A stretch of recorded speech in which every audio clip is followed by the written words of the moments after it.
Hello everybody. I want to welcome you to Midweek with your pastor. So I want to begin by just asking, so how are you doing? I've heard from a number of you, and the good news is many of you are doing really well. And I've heard about some great times that you've had with your family, and some of you just experiences that you're having at home. Some of you have shared with me how rich and meaningful your devotional time has been.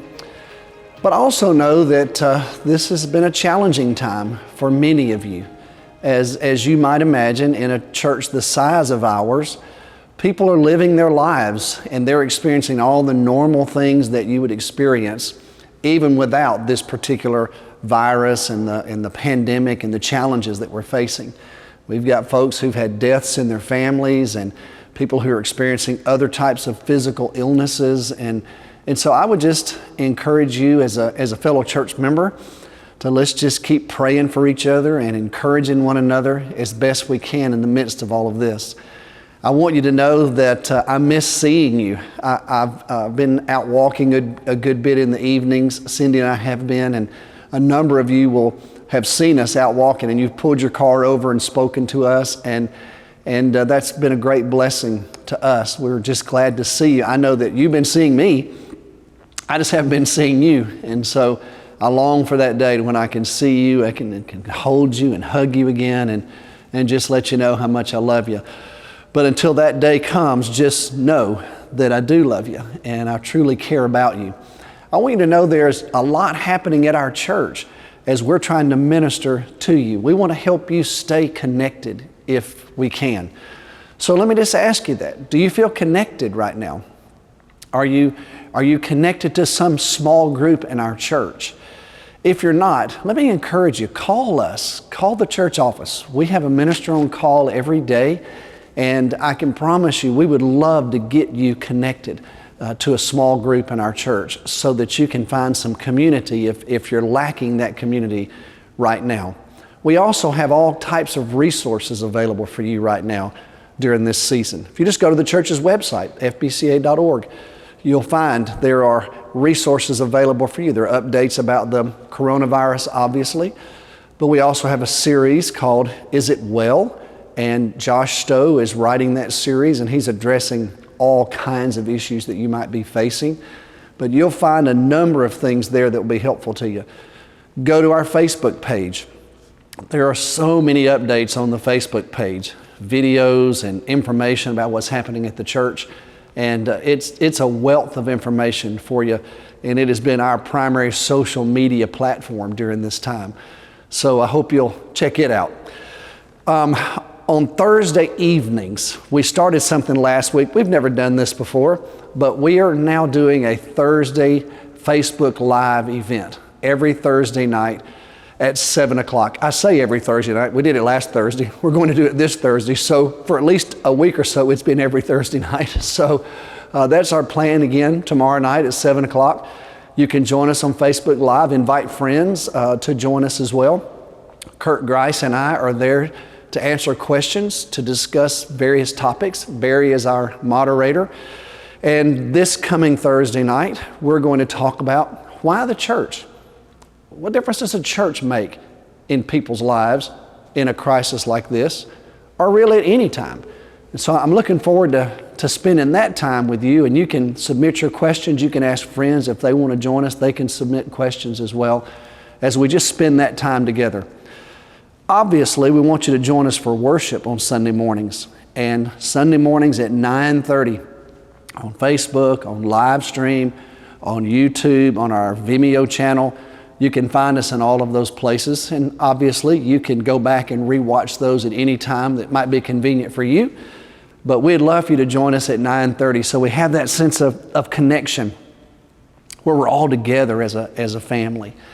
And as challenging as it has been, I've been amazed at how effective it's been for us to be able to meet together virtually. And again, I'm grateful for the technology, our media team, our worship team, everybody that's making that possible for us right now. It's been really good, and I'm grateful for it. So with that said, This coming Sunday, I'm going to begin a new series. It's called Find Your Shelter, Find Your Place.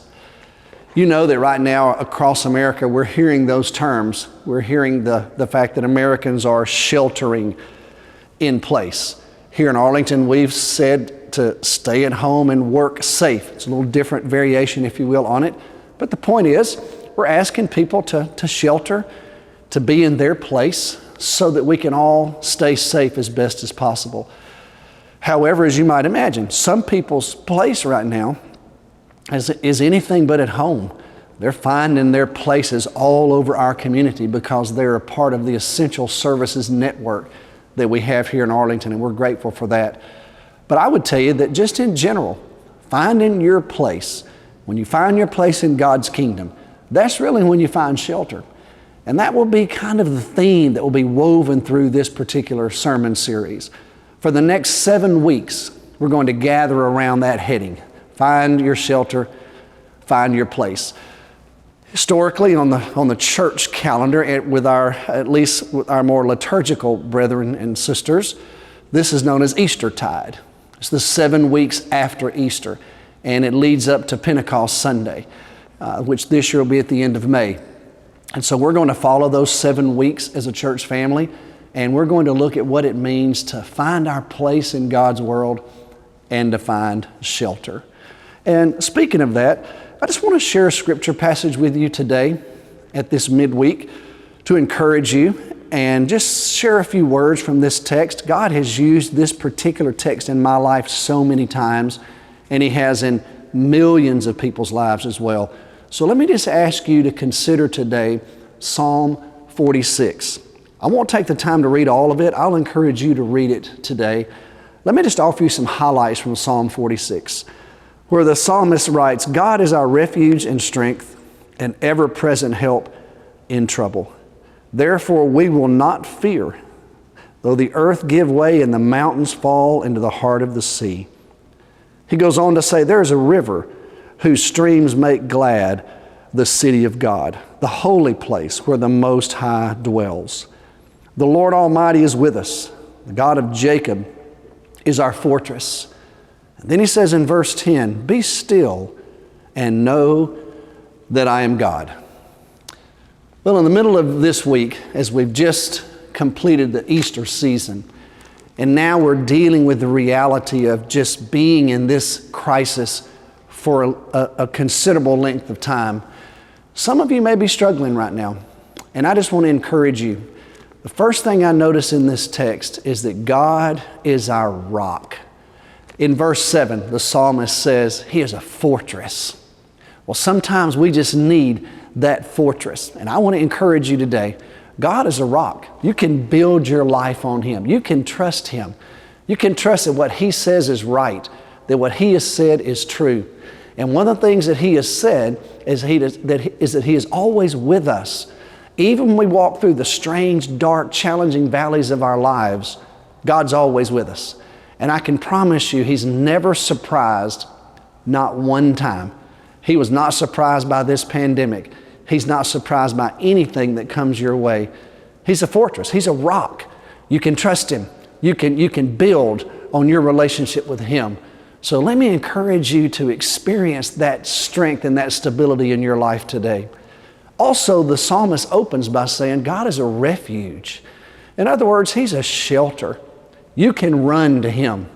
So right now, I'm not sure what your home setting is. You may be a single adult. You may be a widow or a widower. You may live with some roommates. You may be a single parent.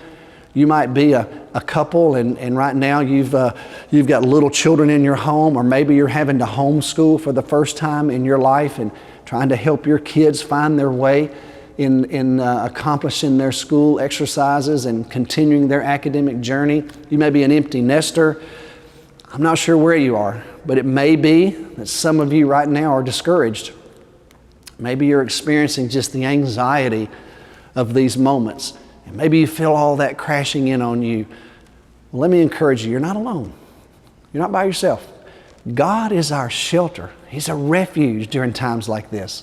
And so run to Him. Ask Him to put His sheltering hand over you. Ask Him to hide you, if He will, in the cleft of that rock while this storm passes perhaps in your life right now, and experience the beauty of what it means to be in His presence. And then I want you to notice in this text, God offers us a river.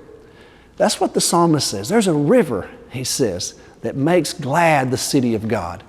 Well, the imagery that the psalmist is using is that in that arid climate in the Middle East, wherever there's a river, there's life. And so God is offering us life because that's who He is. He's the author of life. And so right now, even in the pain of some of these moments we might be experiencing, even in the sense of vulnerability that you might be feeling, even in the midst of the anxiety that you might be experiencing, maybe despondency, maybe discouragement, here's what I think God is saying to us today.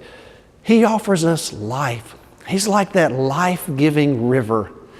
You know, we've spent a good bit of time in West Africa, and one of the nations that we travel to in West Africa is incredibly dry, very arid, but there is a river that cuts right through the heart of that country.